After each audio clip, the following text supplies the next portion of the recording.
for 2 minutes and then.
Okay, so we'll start. Let others come in. So, hi guys. I'm Dipojyoti from Metallurgical Part 4. Today, I'm your host for today's session on Async Cat, which has been organized by SCS. We have with us Priyanshu Singh, uh, who graduated from our college in ceramic engineering in 2020, and he secured a 100 percentile. It's a 100 percentile in CAT 19 and started studying at IIM Ahmedabad from 2020, and he's soon to be a graduate in 2022. And he was also a part of the PNG Emerging Leader Program of 2021. We welcome you, Priyanshu, here, and welcome back to college, although it's through a virtual mode only. So, Priyanshu, could you like start by telling us how your journey in IIM has been? Yes, sure. So can you hear me? Yeah, you can. Yeah. So I mean, it has almost been 1.5 years at IIM Ahmedabad now. So considering the online mode and MBA life in general, it has been very hectic. So to be very honest, I would have done more work in the last 1.5 years in MBA than I would have done in the entire 4 years of my engineering. So it is pretty hectic. But then the thing is that here in IIM we have like term system. So like here like in engineering we have semester breaks, like 2 semesters per year. In MBA you have like 3 terms per year. So the term one is the most hectic of all. Like you have your it's the first time you're going for an MBA. Your summer place come up. So that term is the very most hectic part. But then after you get used to it, like like a frog in boiling water, you get used to it. It does not get easier, but then with time, it's like okay, it becomes part of the normal life. So So, that like is I've heard like the MBA courses is more hands-on. Like you have more projects to work on and than what we did during our BTech, right? So, yes, yeah. So every course here would, I would say, without fail, have a project associated with in which you would have to like work with a team or with a study group, and your study group would be different for every subject. So like you have to coordinate among your various team, various. Also, the number of subjects. So like I studied 36 subjects in my first year, which was like in my 4 years of BTech, I would done like 40 subjects, but we are like having like 35, 36 subjects in a single year. So the workload that way is also is quite high. So, yeah. But yeah, it's hands-on, so it's like it's worth it. I mean, if you put in effort, you do get the results for it. so when did this thing about preparing for CAT and like wanting to an MBA start? So ideally, it was in the back of mind to do an MBA sometime after my engineering. But after having done my internship at the end of the third year, I thought that okay, maybe coding related jobs is not something that I would be really interested in. So I thought that okay, now is the time to switch forward. So in earnest, my preparation would have started in the starting of the seventh semester, so around like July of my final year when the seventh semester starts. So I've seen many of my seniors like starting right from January of that year. They start preparing for. So in that case, I've seen they get enrolled to coaching institutes when we were in college campus. Now it's hard to know who is involved, but when we were in campus, like we saw people like enrolling for institutes right in the right at the start at the you could say at the even semester of the third year, right? So did you enroll into any coaching institutes or were you way too late? So most of my preparation was related to self-study only. I did associate myself with the coaching towards like the last 4 or 5 months. Like I was associated with IMS. But to be very honest, coaching is not actually necessary for CAT. You can do it with self-study as well. And earnest preparation, I would say like about 5 to 6 months for an engineer would be like more than enough.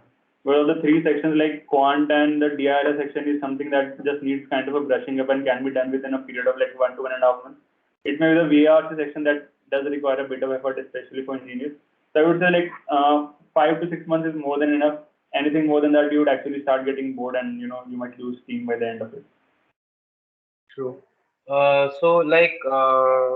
what I wanted to ask on this was did you have to also deal with your placement along with preparation for CAT? Like were you sitting for placements or do you have a PPO or like you had made up your mind that you were not gonna go for placement? No, so I did sit for placement. So basically, there are two types of companies that come in our college for placement. One is the coding ones, and then is the data analytics ones. So if you're preparing for CAT, then the data analytics cracking the test of those companies actually becomes a cakewalk because the relative difficulty of those companies, the question that they ask in their paper is much easier than that of CAT. So I was primarily focused on the CAT, and then towards the last, I would say 15 days, started preparing for the interview part. Because the more or less the aptitude tests were easily clear because they had a similar format to CAT and they were of a much easier level. So like you were sitting for the analyst companies mostly, right? So like if someone suppose someone has an interest towards the SD part, but also wants to get CAT, he's not sure of his options till now. So what could be a approach for him?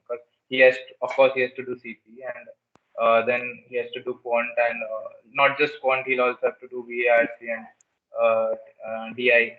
DI is mostly related to quant if you can practice, but then again. I mean, yeah, for preparing for software roles, they would have to put in extra effort because the coding part is something that you have to do apart from your MBA prep. So maybe in that case, as I said, like I started prep in like around July, which was like 3 months before CAT. But since my preparation for placements and CAT was both aligned, so I was able to do in those 3 4 months. But if you're like doing coding as well, because it gets quite hectic as the placement test begins. So maybe you have to start your CAT prep a little earlier so that the workload does not get too much. And also another alternative is like people, if you are actually interested in coding, you can actually go for a couple of years of work ex and then come back for MBA. That is another alternative route that I've seen people here take, that they go for a coding role for a couple of years and then they come back for an MBA. That's another alternative route that can be explored. So on that, I have like two questions. One is that I could come back and do an MBA after WorkX, right? But does it matter that in what industry I'm working while I'll be applying for CAT in the long term after WorkX? I'll give an example that suppose I myself have a PPO with Accenture for management consulting role. So I'm thinking that if I will it give me a leverage if I have a management consultant roles experience and then do an MBA rather than if I do a software engineering role and then do an MBA? Yes, your past work does play a key role in the shortlist that you get for your summer placements and final placements at MBA. For example, if you are someone who's interested in product management, then having done a software engineering role in your prior work does help you do get a number of shortlists. Similarly, if you're like someone who is like interested in finance, then having a prior work in a bank like a Goldman Sachs or JP Morgan or Citibank doesn't. Similarly, if you're interested like the consulting firms like MBB, then having a prior consulting work itself. So if your work aligns with that of the one you're interested in, that helps. But if you're like interested in let's say operations and you have done a coding role, then that might not help a lot. But if it's in alignment with what you actually want to do after MBA, then your prior work is just play a role in the shortlist. Okay. So on that note, how are the specializations during MBA allotted? Like on the form front, we see only options like it's either PGP or MBA, or somewhere there's MBA data analytics. But like how does one go into specialize into finance or like consulting after that during an MBA? So when there's no like particular specialization that we have, so everyone gets a generic MBA degree, but then you get the option of choosing electives. So if you're someone who's interested in finance, you may mostly choose your finance-based courses.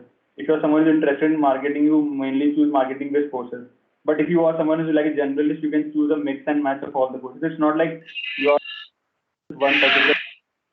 It's upon the kind of electives that you choose and the interest that you have. And those electives you get now, so you get actually bidding points allotted for choosing electives, and then those bidding points are related to the CGPA that you have in your college. So that's the kind of. So like so now about getting an interview call from an IIM, right? There's a percentile which I get from the CAT exam, and there are other factors also which play, right? Could you like elaborate? So your prior work experience, you do get extra work points, but if you're a fresher, you do lose out on that. So that's one. Your CGPA, like during undergrad, so in your engineering, that matters. Your 12th and 10th board marks also some colleges consider. So your previous academic experiences as well as your work do play a role apart from the CAT percentile that you actually fetch. And then I guess there are some colleges which have like section-wise cutoff also. So I mean that depends on varies from college to college. But yeah, So that's is there any transparency on that as to what are the cutoffs for?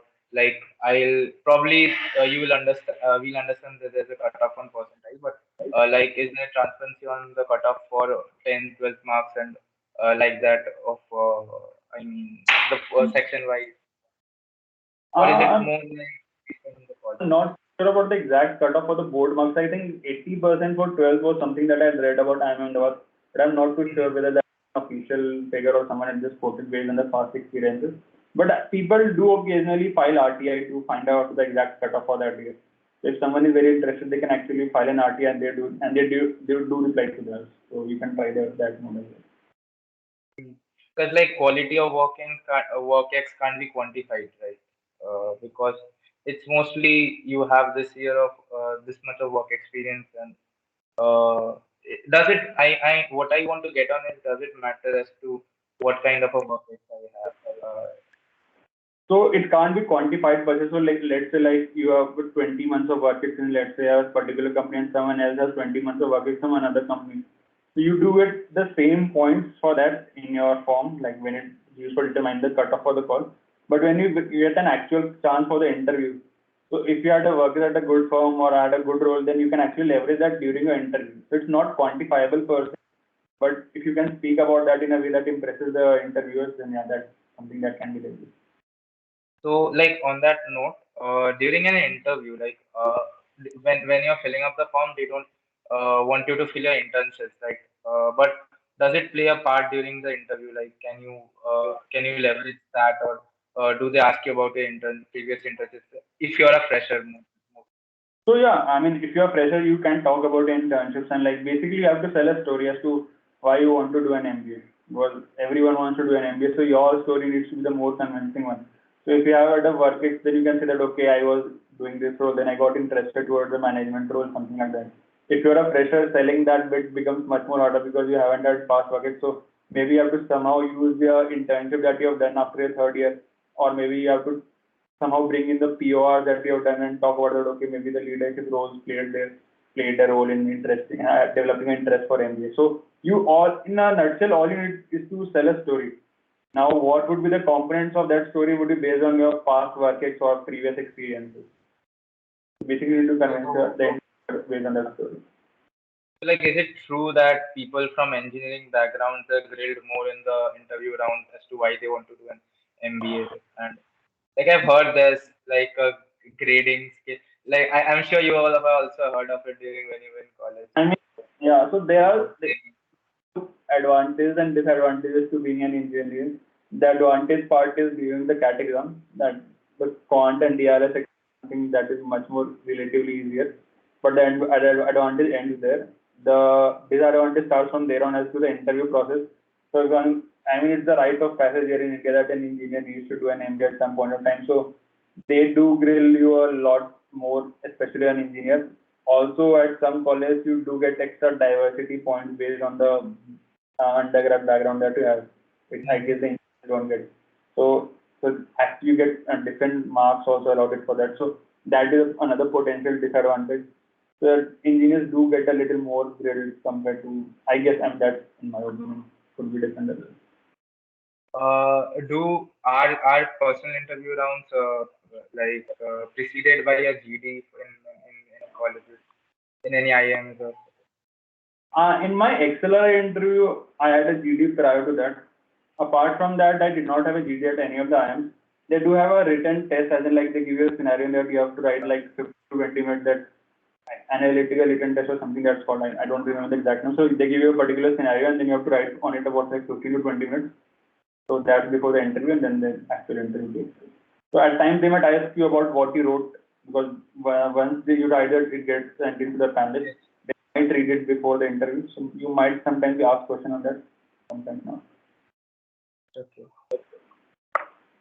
So you were stressing on the part as to engineers need to give extra care to the verbal ability and reading comprehension part.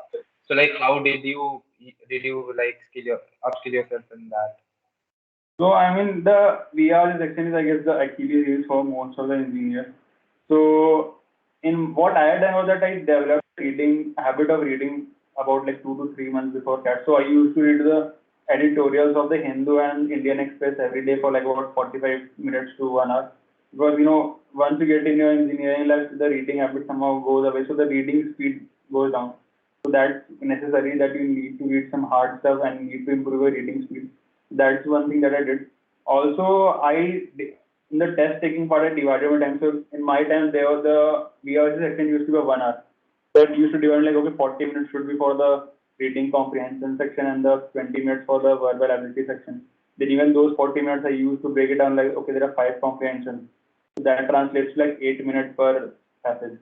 So even that 8 minutes, I always tried that, okay, try to do the reading part in the first 3 minutes and then take 1 minute per question. So try to break it down into simpler and easier parts. So that was my test taking part. Obviously, you can't have a fixed like 40 and 20 breakup. Sometimes it might be 40 to 18, and depending on the difficulty of people. But that was what I generally tried to do. That was the test taking part. I mean, with VRC, sometimes it's a game of luck as well a bit. So many of times, if you have given mock tests, you will see that you might be able to filter out 2 options and then you will jump to two. So, I mean, my strategy was to just go for the guess. I mean, whatever heart says, because if you get it correct, it's the +3. If you lose it, it's -1. So you expect a net positive value. So there might be scenarios where you might be confused. So my goal or strategy, I would say, in VRC action was to maximize my attempts as much as possible. Until and unless it was like I was clearly had no clue. So in my paper, there was a passage in which I was not able to have any clue about the passage. So I left those 3 4 questions. But otherwise, try to maximize the number of attempts that you have in the VR section. So like I've heard that what many people do is they don't read the entire passage, right? They read up the questions and then try to find out the answers and just try to like breeze through the passage and get the answers and go through with it. Did you follow that way, or like you quickly read up the passage and then went through the question? I mean, my approach was slightly different. So, like, let's say a passage has 4 to 5 paragraphs. So I used to do a quick reading, and from every paragraph, I just used to note down a key idea that, okay, this paragraph talks about this, the next paragraph talks about this, and try to make a coherent summary of like 3 to 4 lines about what the passage overall was. And then I used to go into the question. But then there's no right or wrong approach. Like there's no holy grail rule that, okay, you should do this. Everyone has their own comfort. So this is something that worked for me. I did try the other approach as well, where I used to like have a look at the questions first and then go for the reading. But what I found that if you read the question first, then you become very narrow focused, like, okay, I need to find the answer for those. But if you're reading the entire passage first, it's like you have a more broad level approach, and then you go down to filter into it. It's like a more top-down approach rather than a bottom-up. So as you said, like there are many questions which I have also seen that you see that two options. You're very confused between two options, like which one to go with. Like now it's kind of a game of chance, as you said, but that can also fetch me negative marks, right? But is there a way that I can improve on that as to I So, don't get confused between those two options? I mean, what I found that worked for me is the first answer that you think is usually the right one. So if you like try to overthink that, okay, this might also be right. The more you think about it, the more you reasons you find answer. So the first option that you think is the right one, just go for it. And I mean, mathematically, you would end up with a positive, like plus 3 minus 1 is a plus 2. So most of the times, even if you get a 50% right wrong, you would still end up with a positive score. Until unless you have a very bad, and I mean, you can't do anything much about that. Uh, so like also on on the same way, like in the data interpretation parts, like there's obviously a lot. There's a pie chart, or like there's a chart or a table, and there's a question with it, right? So is it necessary to like analyze through the data first and then go for the questions, or in that one we can see the questions and then see the data? I guess the second one in that would be. My approach for DRL section was that, see, there in my time, like 1 hour and 8 passes used to be there. So I at least was not able to solve all the 8 passes at any given point in all my mock sessions. Like max, I used to attempt like 5 to 6 passes. So when you are not able to attempt all the passes, then the set selection becomes very important. That you choose those sets which, because you fetch equal marks for every question. It's not like you solve a hard, you get bonus marks. So the set selection part becomes very important. So the initial 5 to 6 minutes, I used to quickly skim through all the 8 passages. So I just used to read the passage. Then I tried to say that, okay, whether this is a question on Venn diagrams or whether this is a question on caselets or anything. I just tried to categorize it and maybe kind of give a rating out of 10. So like let's say if it's a very easy set, then give it a rating of 9. If it's a very hard set, maybe give it a rating of 5. So this was something I did in the initial 7 to 8 minutes. And then once I had those scores, just start in the descending order. Like start with the easiest one and then solve as many as possible. Don't go with the fixed mindset that, okay, I will solve 4 sets and it's done. I mean, like there can be times when 3 sets is also enough for getting a 99 plus percentile.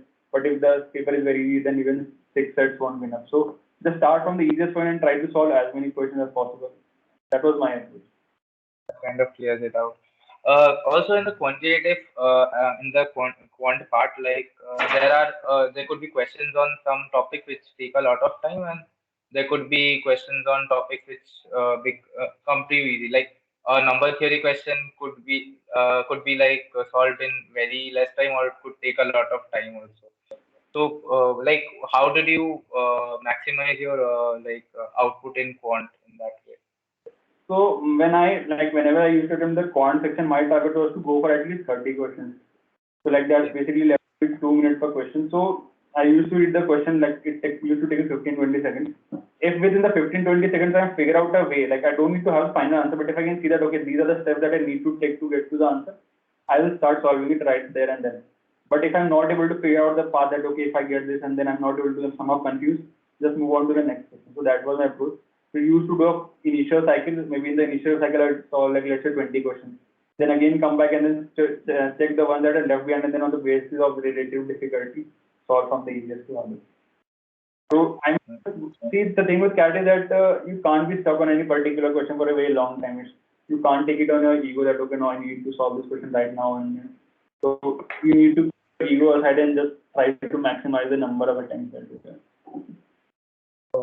So like, did you have any did you have any order in which you used to solve like the three sections? Like, did you have any order that I would do VRC first and then quant and then DILR, or was it like fixed?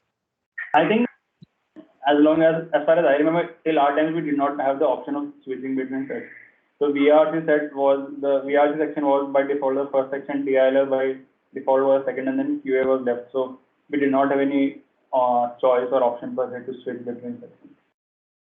So I'll also have to know if there's a choice now or not. I don't know about it also. I mean, actually, Uh, that's much more bad actually because now you're confused that you want to switch between sections. Earlier it was imposed on you, you didn't have a choice, just go with the flow. that's But actually good. But many people have like a favorite way to start it. They get the engine running by doing a certain. but the that you like Q and DIR a lot, but then you put all of your time in that only, and you leave very less time with the PR section, and by the time you might actually be tired. So you need to remember that there are sectional cutoffs for that as well. So a more or less a balanced approach is needed. So till my time at least, I remember they used to do that for us, like keep 1 hour and we didn't have a choice. So I think that was a much more convenient. I don't know what's the format nowadays. So, yeah. I'll note this time. What do you say is a good like a percentile to aim for to get a call from an IM? Like, obviously, it will be different for if I'm looking for ABC or if I'm looking for the rest. For a fresher, I would say 99.7 plus would fetch a call from Calcutta. 99 plus would fetch a call from Ahmedabad.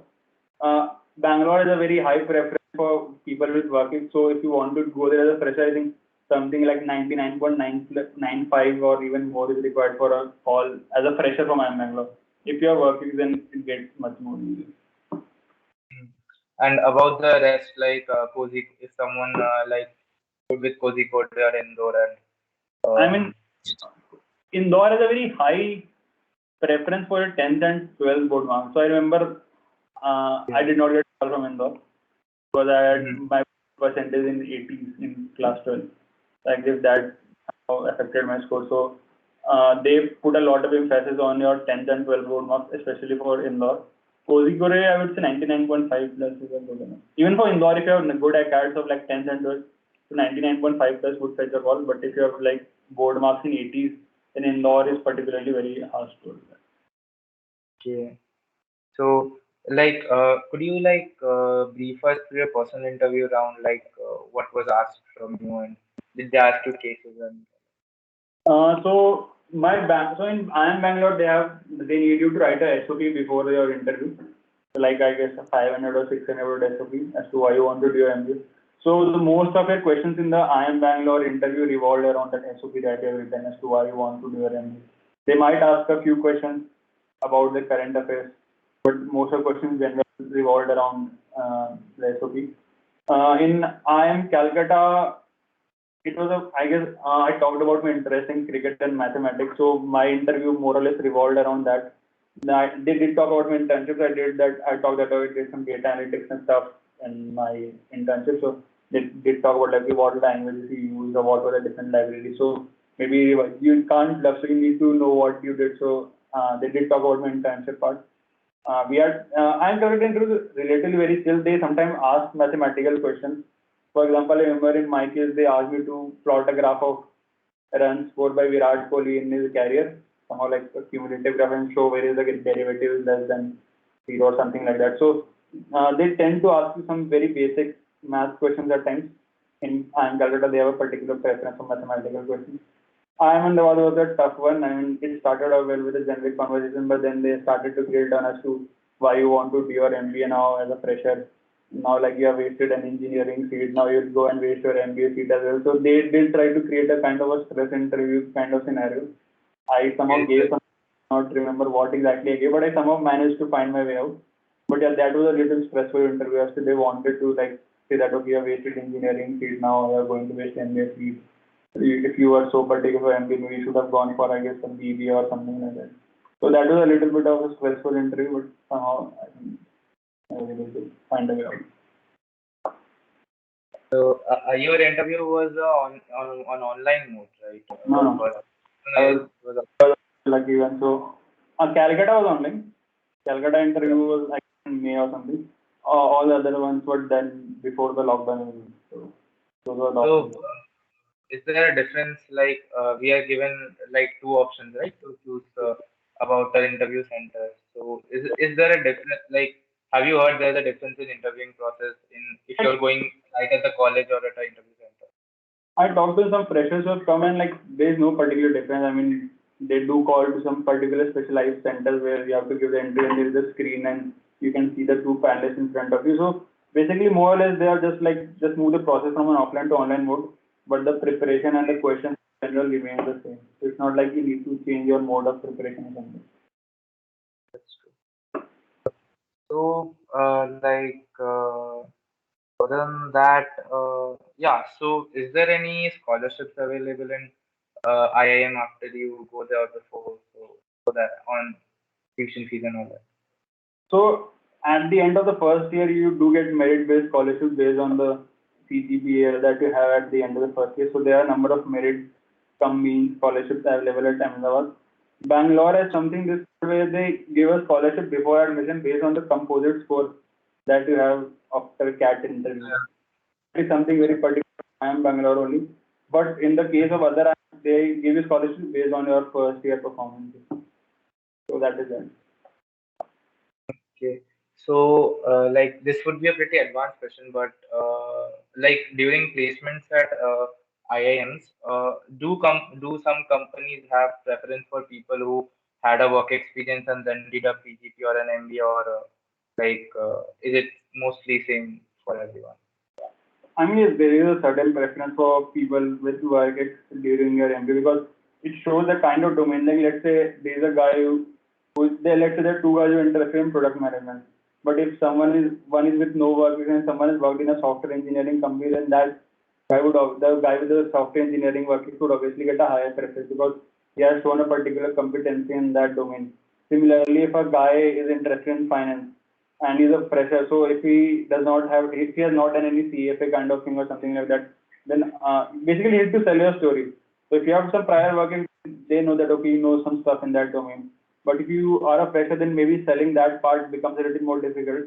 Although you can balance that with your past accolades. So if you have a very nice accolades like 9+ throughout or very good ranks in Olympiads or a CAT percentile, so those things do compensate for the work expert. So it's not like all is lost, but it is slightly more difficult for freshers to go for the same role than people. The reason for kind of asking this was because during PPTs of many college placement companies, I've seen that they say you're gonna start in this position, and many companies actually say that if someone is joining us with an MBA, they would join us at a position higher, and there's that thing, right? So does that thing also happen for someone who is within the same company? Can it happen like someone who has a work experience will join at a role higher than someone not without a work experience but with an MBA from the same college? Yes, it's not a generic thing, but in some companies it so happens that the freshers join at the role of an analyst, and if you have like 2-3 years like relevant work, if like 1 year is not enough, like 2 or 2+ years, then you sometimes join at the role of an associate. So you might join at one level higher. Basically, something that the analyst would go up in 2 years. So they compensate for that 2 years of work. So that's mostly what I wanted to ask. I would open the house for people to ask any questions if they have. You can unmute and but do it one at a time.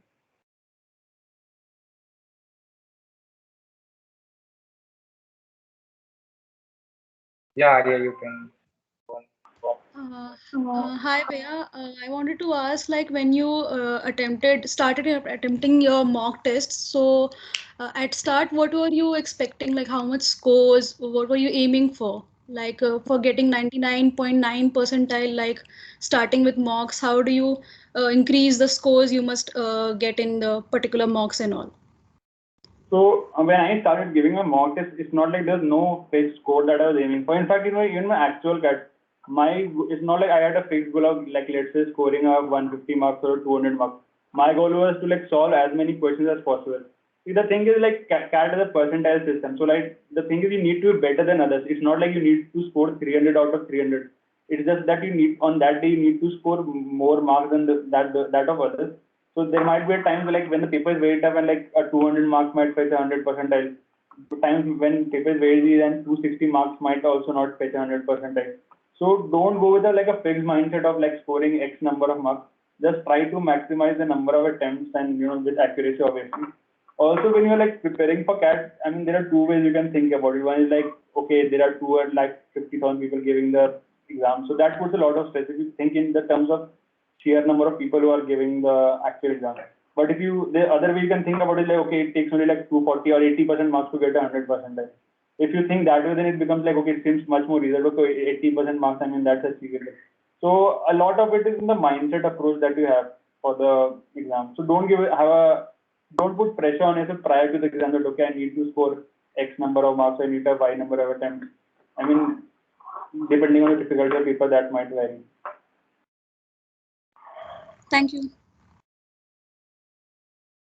Anyone else has any questions? They could raise their hand or like you could unmute and ask.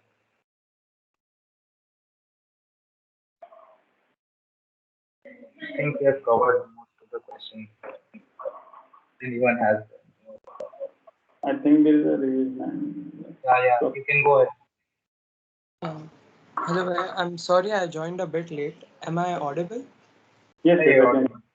audible. So, Bhaiya, my question was when you were preparing for MBA, did the thought of attempting level 1 CFA also cross your mind?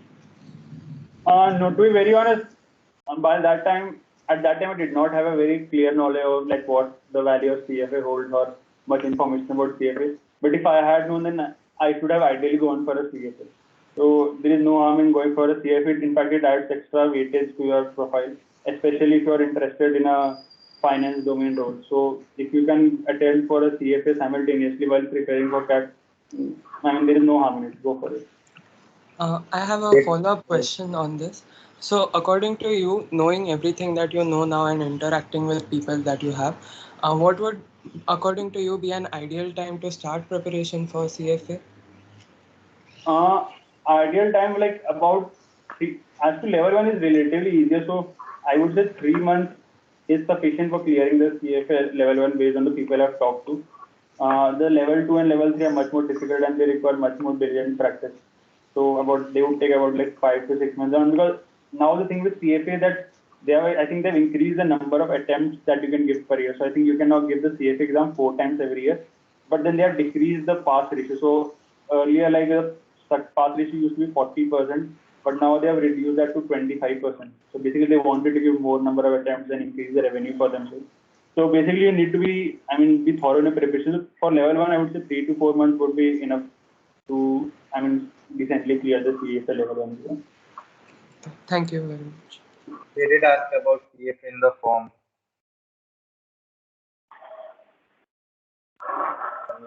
Any more questions?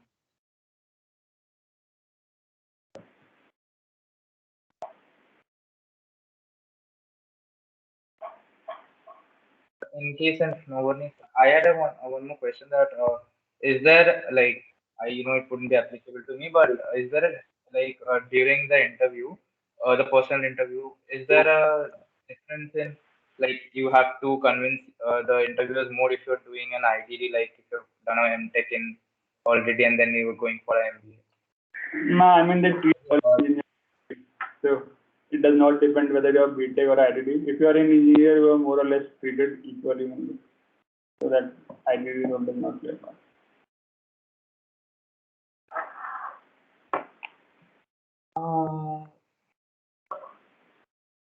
So if anyone else is not I had a question. Like I joined a bit late, so this question might be repetitive. So my question was like, how much is the difference between like the old 5 IITs and from being like from IIT? How much you think is the difference, especially in the field of of finance or consult? There is a like IIT Delhi or Bombay or Kanpur would have a better chance, obviously, of getting shortlisted during the placement. In the CAT interview, like for your MBA entrance, that does not play much of a big role, but in the kind of shortlist that companies get, so that does play a role. But like if you have a good enough CGPA, so for example, if you have a 6 CGPA at IIT Bombay, it's better to have a 9 at IIT BHE. So their college does play a role, but what you did in your college after coming there also does play a role. So it's not like there's a very vast difference. But your previous JEE ranks do play a role in the kind of shortlist that you get.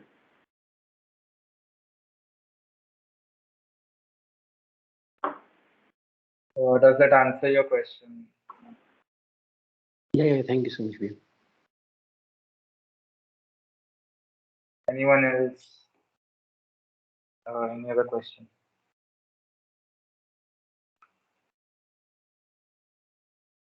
Strange, no one is asking about selfie and all that. I think they are all shy. You can actually reach out to me via LinkedIn or I don't know, email or WhatsApp number. If you like are feeling very shy to ask out in person, I'll be more than happy to.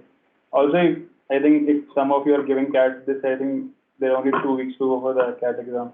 Or don't take. Are you the one giving? Yeah, in fourth year. So I mean, in general, for those who are giving CAT this, I mean, don't try out anything new. I mean, the last 1 week you should not be giving any mocks. So by give mocks till this week, but don't give mock next week because if you have a lower mark, just in case, then that kind of plays with your mind. Or doesn't I'm not prepared well enough. Also, try to get good sleep. I mean, I was not able to sleep. I slept at 1 in the morning and woke up at 5:30 or 6. But I mean, try to also the mock that you're going to give in the next week, make sure that you give it in the time slot that has been allotted to you according to your admin card, so that your mind and body is in alignment with that. So there is like if you're trying to give CAT mocks at 12 in the night, then that's pointless because your body needs to be functioning at its prime at like let's say the 2 o'clock slot or whatever slot that you get. So try to give some mock test in the slot that you're given, so that helps in the actual detail. And maybe accordingly your sleep schedule as well. Also on that, many people, I guess, would be traveling to their exam centers a day before, right? So any tips further, like how they should plan their traveling schedule?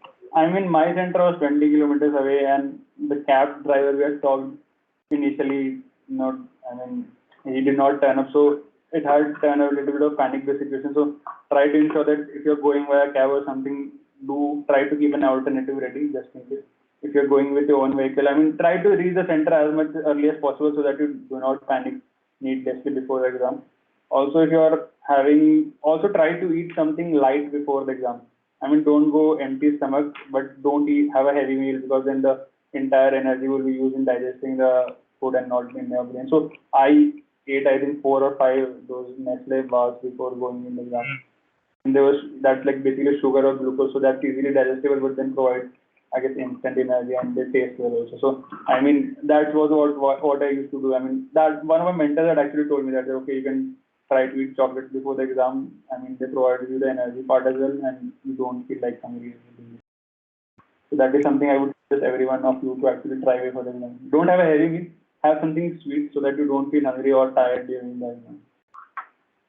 So this is more of a logistical question that since they, I guess, they don't allow you to take in wallets or keys or something like that. Yeah. So if someone is going to the center to give the exam alone, obviously he has to like carry some money or a vehicle.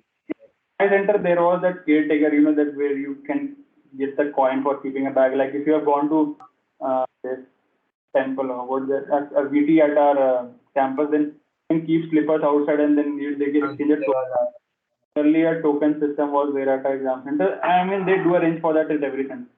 Yeah, but then also in the admit card it's written that the exam center holds no liabilities for safekeeping of stuff of the candidates. Right? For the safekeeping part, I mean, they would either give you a token for like 10 rupees for keeping your stuff and something like that.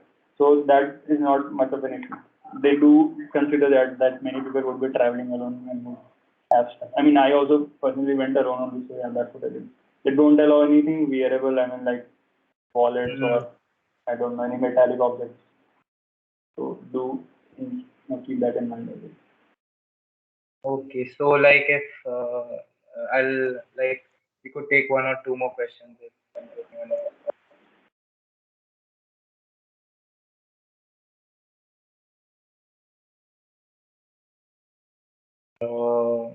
Anyone?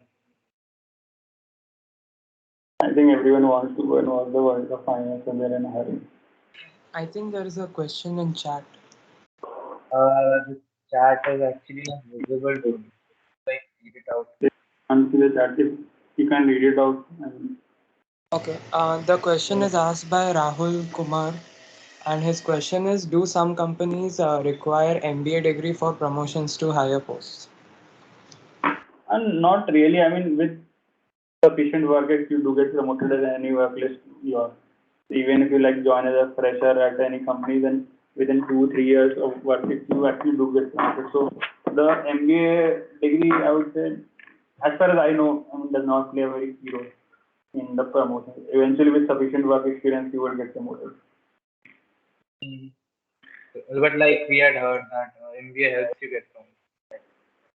Sorry, I missed you. What? MBA like helps you get promoted, right? Not probably in the same company, but role wise in a different company.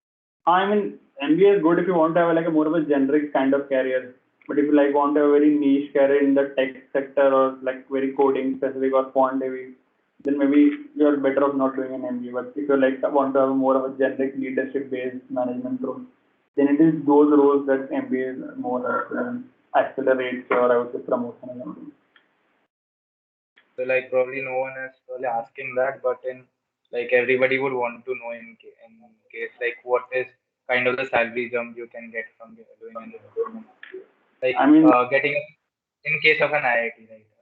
The I mean, median salary. the salary jump would depend on their previous job. So, for example, if you're someone who has worked at Uber or Google, then obviously the salary jump would be lesser for you compared to someone who is not. So, I mean, I don't know the average salary CTC Like here. suppose someone goes for an analyst role as a fresher from our college, right? So probably he would be getting at a max 12 or 13. In a, CTC wise, you could go to 15, 16, right? CTC wise, you could go to 15, 16, 18 max. But then after an MBA, how does that increase? So, average CTC is here around I said 27 or 28 at Ahmedabad. I mean, it's more or less same at IMPC, 27 something. Quite a big jump. So, yeah, and in hand, I don't know. I mean, 22, 23 would be the fixed pay, and then would be some variable. I'm not sure whether in hand pay, but the CTC is 27, 28ish or after MBA. On again, some like finance based roles do get a little higher remuneration compared to some other domains. So that is slightly domain dependent as well. In fact, I guess for Ahmedabad, I mean, they put all the placement statistics on the IMA website. So you can actually see the all detailed domain wise, like okay, what is the average salary in consulting and what was the median or mean salary, even the 98%. I mean, they put a very detailed report. I'm not sure about the other AMs, but Ahmedabad is a very transparent thing when it comes to placement statistics. If someone is interested, you can actually go to the IMA website and download the placement report for the last 2-3 years. Is there any other questions in the chat? If someone could read it out, I can't see like that. Okay, I guess there's no more questions. So, just one more question on the undergrad college topic. Did we have that? yeah, go on. So another question on the undergrad college. So like I wanted to ask, in what field does companies, not exactly, but differentiate on the basis of your undergrad college? And like, let's say, not in my case, but let's say someone is from computer science of IIT BHU, and let's say a bit a lower branch from an old IIT. So does that matter during the placements or internships? And 2 years, not a lot. I mean, until unless like there is a vast difference in a CGPA, I would say they try to see more on the parameters that are quantifiable. For example, the CGPA is quantifiable, but let's say a difference between IIT BHU and IIT Kanpur can't be quantified in actual numbers. But okay, if you are like there are two guys, like let's say chemical guy from IIT Kanpur and chemical guy from IIT BHU with the same CGPA, I mean all parameters equal, then maybe the college factor would come into play. But apart from that, I mean, the difference is not very vast, to be very honest. So they try to focus more on the quantifiable parts of 9, 10 board, 12 board, and the CGPA part. I mean, the numbers part. They love to see actually numbers. I mean, as many numbers you can put in a CV. So apart from that, these are like they do play a role, but only if like all factors are kept constant. Is it for every field, like from finance or consult, or every field, or in a very specific field? I mean, like if you're like let's say for a computer science role, so you would get more shortlist when it comes to like product management companies. Maybe for certain finance roles as well. But like let's say for a consulting firm, because the thing is that what extra would you prefer as a computer scientist offer to a company compared to, like, let's say a guy from mechanical or chemical or non-circuitous branch? Maybe in the product management, okay, you would have some computer science domain knowledge which can actually come in handy. Even in finance, some automated trading, your domain knowledge would come in handy. But when it comes like consulting based roles, then there is nothing extra that a computer scientist would, I would say, offer compared to a mechanical guy. So it depends on domain you're targeting. Product management and finance, it might help. In the other domains, I do not think that much. No, like on the terms of on the basis of your undergrad college, like what field of companies usually differentiate on the basis of your undergrad college? Is it more on in finance side? Undergrad, I'll tell you, I mean, like most of the time you do segregation like, okay, IIT, NIT, and then other college. Within IITs also, like they might like have a tier system of, like, let's say the top 5 IITs might give a slightly higher preference compared to, and then the next 3, 4 in which like IIT, BSc or Roorkee, Guwahati might feature, and then the new IITs come in. So it's like a tier based system. For example, IITs and IITs and the other college, and then within IITs you would have like those 2, 3 tiers of college based on how old they are or how famous they are. But like there is no quantifiable parameter that you can say, okay, like IIT Bombay student would have like 2x times chance of getting a shortlist or 3x chance of getting a shortlist. I mean, a certain preference does exist there, but I mean, I can't say like statistically how much that is. Okay, thank you. I don't think like really the undergrad college plays a big role. I mean the college in case does it like play a big role in the person getting a call for interview? Because I've seen people from lower colleges also getting a call for interview. And that's not a very make or break kind of thing. Certain bias or preference might exist, I mean, not even sure of that, but there is a chance that there might exist, but it's not vast enough that it can't be placed away with your other performance parameters. So does anyone have any questions, or we would like I'll wait for like some seconds. Is there any question on the chat if someone could Bhaiya, I have question not on MBA but on trading and investing. So means after MBA or before MBA one should start trading or investing, or how to do that? I mean, to be very honest, that depends. I mean, MBA does not play a role in the kind of like trading or investing preferences. I mean, you can like read up good books on trading, investing, and start in your undergrad as well. There are people who have done their MBA and they don't know anything about investing. So, I mean, MBA, to be very honest, does not play a role. I started investing or trading somewhat in stocks before my MBA. So I guess the last year college started slightly later, at a 3-4 month gap after my engineering and before my MBA. So I started then. I knew some people who were doing during my undergrad also.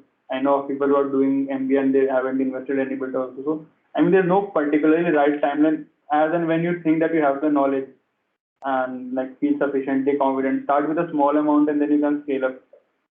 Don't go by hearsay that okay, this stock is going to do nice or going to do bad. I mean, try to do your own research than being biased or believing someone else. Many times it turns out to be just phone, especially when it comes to crypto trading. Anything can happen there. So be just little mindful of the kind of assets that you invest your money in. Yes, Bhaiya. Bhaiya, can you suggest some courses or some resources to So start? Zerodha is this site, Zerodha Varsity, like they are very, I guess, very good online PDFs on starting to trade, like on fundamental analysis, technical analysis, and on futures and options. So Zerodha Varsity has like 8 to 9 good PDFs of like of books, you can say, like of 150, 60 pages. So you can start with those, like start with the fundamental analysis book and then the technical analysis. So those are like very, very comprehensive as well. So I mean that would be more than enough to start your journey in trading and investing.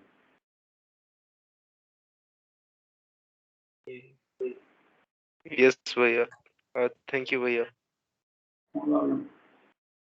So I guess that's most of it. So thank you, Bhaiya, for your time, and It's really good, a proud moment to see our seniors after college, and it kind of inspires us. So, on behalf of SCS, we would like to give you this memento for sharing your insights with us and giving us your time. Thank you, Via. Thank you, guys. It was great interacting with you. And if any one of you feels too shy to ask a question or have any other doubt, please feel to reach out to me. I mean, like, you can text me or even reach out to me via email or LinkedIn. I'll be more than happy to help anyone. And it was great talking to you, Divya. I think there's a raised hand. Someone has a question. Vedant. Yeah. Yes, Bhaiya. Am I audible? Yes, sir. Yeah, you are. I don't know if it's answered. I joined a bit late. Yeah, can you suggest some materials or books, or if any other WhatsApp group you joined, from the institute, if we are going for self-study? I was not part of any WhatsApp group per se, but I used to rely on the coaching booklet. So my roommate used to go to Time. So I had access to the Time coaching booklets. I mean, I did not purchase them, but I used to saw from those. Then I had access to the IMS booklet. So I mean, most of the time these coaching booklets are more than enough. If you want to start from the very, very basic, Arun Sharma books might be good. But then I guess in your case, like for example at IIT, which I mean, you are engineers and you would know quant and DLR much more than the basic part. So you can actually start directly with the coaching booklets itself. So if you have access to your friends, someone who took the time or IMS coaching or Carol on the coaching, just go and take the booklets and get them there. Much more convenient, cheaper, and they are as efficient as purchasing them on your own. So I also did the same only. So there's a school friend of mine who had actually studied at Career Launcher for 1 year. He gave CAT last year also. I will give this year also. So I took all the materials from him, and the materials are mostly enough to they cover you topic wise, so you won't even feel left out. And there are solutions you can go through more than. I mean, unlike JEE, CAT does not have a very vast syllabus. It's more about the accuracy and speed, which you can develop on your own. So You in can terms, complete that syllabus, but like JEE syllabus is not completable. so in terms of material, you don't need a lot. It's more like I would say the main thing is about giving as many mock tests as possible. You try to give as many mock exams, mock tests. They actually help you prepare for the D-Day. Apart from that, I mean, just keep it simple and you'll be good enough. Yeah, Bhaiya, if you can suggest any portals for mock tests. Portals again, a Time, Carrier Launch, and IMS are the leaders, and take any two out of these three. I mean, don't just take one because you would like to try out the different flavors. I mean, every coaching Time makes a much harder VRC section or something. IMS is much more balanced. Carrier Launch especially has a different niche. So take at least two out of the three. In fact, take only two. If you take three, you won't be taking all the three mock tests of all the three coaching institutes. So take any two out of those so that you have some variety in the actual exam. In my opinion, IMS was much closer to the actual CAT, but Time was also Time is like FITG. If you doing a J prep, if you give FITG all in the test series, you know they used to make very, very hard papers, but then the kind of preparation similarly was the case with Time. The CAT mock test used to be much more difficult than the actual CAT, but then kind of prep you for if you solve the hard ones, the easier ones are much more easy. अभी तो time के वो advertisement आते नहीं है पहले advertisement आता Yeah, I don't know. Okay, so anyone has any other questions? You could let me know. Yeah, there's a very straight very general thing in IT BHU is that you prepare for SD roles irrespective of your branch, right? Specifically for internship, like getting an intern apart from an SD profile is quite tough. So do you think that a large variety of variation in your profile, like you started in your first year for your core department, and then in second year you prepared for SD profile for internship, and then in third year you started for CAT along with your research paper or something. So does that leave a good impact or bad impact both in terms of getting into an IM and from the perspective of companies in IM? I don't know what is the perfect answer to it would be. So I'll tell you what I did. So I started competitive coding somewhere in my first year.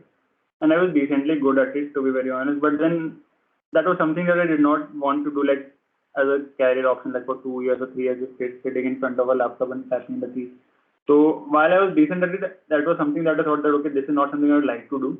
So, but then while during my CAT prep, I had sufficient confidence that okay, when it comes to the aptitude test, I'd be able to like clear a number of them. So I was never stressed a lot about placement. So if you like very diligent in your CAT prep or MBA prep, the cracking the aptitude test for the data analytics companies is not much of a very big task. I mean, if you know, if you're sufficiently good at it, you would obviously get a shortlist.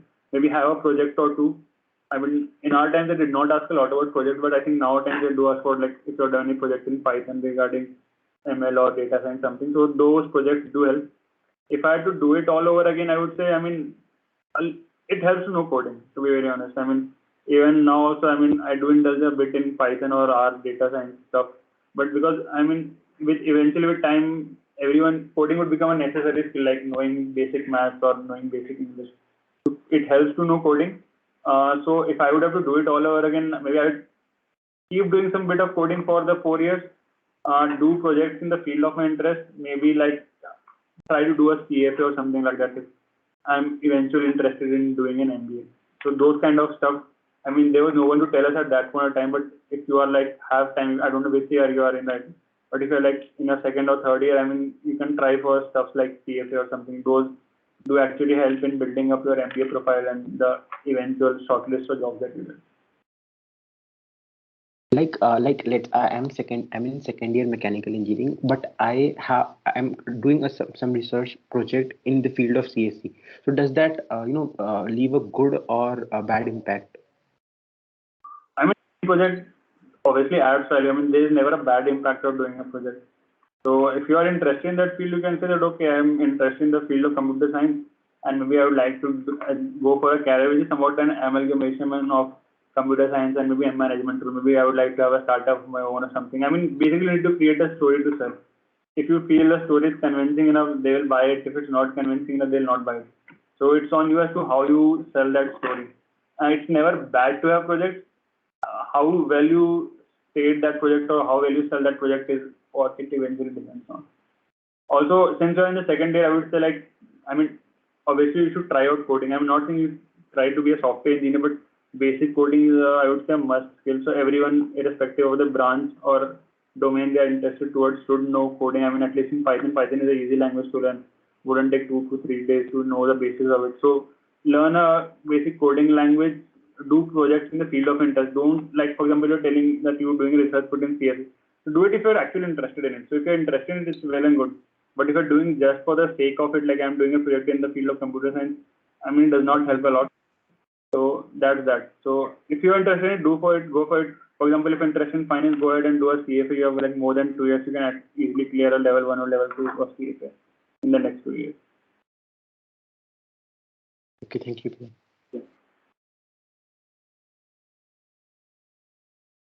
So, back in college. When are you getting called back in college? I guess we'll get called back in January. I'm hoping so. Like we are supposed to be called back in November or December. Like ITD fifth year has been for them. Willingness form has been floated as to when they wanna come. I guess they're telling that they'll allot them the schedule for their coming for them to come back on to campus. Very strict regular, like tiffin box and something, and then food will be provided in 1 week and something. Lots of like the willingness form is basically a declaration, and there's no way those stuff are going to be followed. Hopefully, you will reach campus soon. Yeah, just one more sem left. So, like, you guys had your last 2 months taken away. But at least in the final sem is the most fun part actually. So to go to college in the final sem, that would nothing better than that. Your placements are done, and I mean more or less still only. So that's why your interviews happened offline, right? It was that niche period between December and. I mean the period to taken away. Most probably you will get to relive that. I mean you would have in college last time in the second year, no?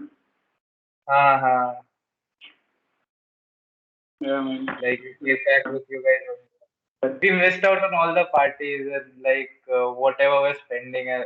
All those things happened at that time only, and like everything got cancelled.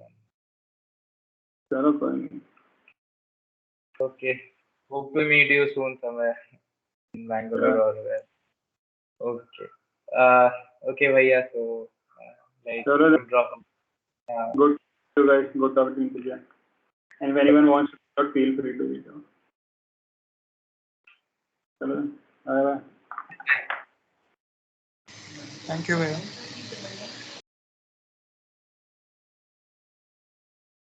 Thanks for attending, guys.